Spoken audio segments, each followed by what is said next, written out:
ఈరోజు కోడిగుడ్డు టమాటా పచ్చిమిరపకాయ కర్రీ చేస్తున్నాను. దానికోసం 3 స్పూన్ల ఆయిల్ వేసుకుంటున్నాను. ఇందులో కరివేపాకు వేసుకున్నాం, ఆనియన్స్, ఒక పెద్ద సైజు ఆనియన్ ఒకటి వేసుకున్నాను. ఈ ఫ్రై చేసుకోవాలి. ఇప్పుడు ఉల్లిపాయలు వేగిపోయినాయి, టమాటా ముక్కలు వేసుకున్నాం.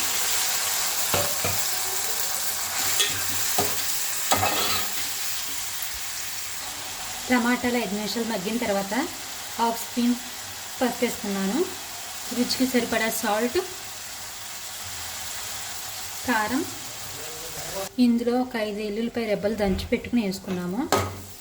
ఉప్పు కారం వేసిన తర్వాత 2 నిమిషాలు వేగిన తర్వాత వెల్లుల్లిపాయలు వేసుకుని 1 గ్లాస్ వాటర్ కూడా పోసేసుకుంటున్నాను.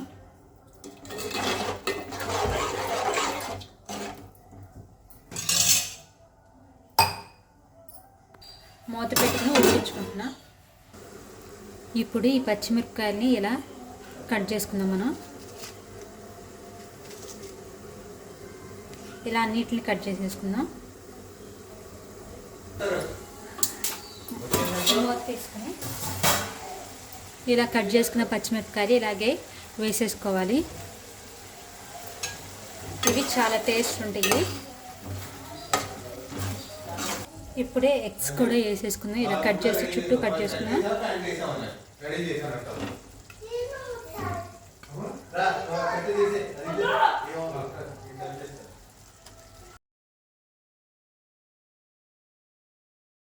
కోడిగుడ్లు పచ్చిమిరపకాయ కర్రీ రెడీ. చూసారు కదా, ఇది చాలా బాగుంటుంది. మీరు కూడా ఒకసారి ట్రై చేయండి. ఈ పచ్చిమిరపకాయ చాలా బాగుంటుంది అన్నంలో నంచుకొని తింటే. చూసారుగా, ఇలాగే ట్రై చేయండి ఒకసారి, చాలా బాగుంటుంది.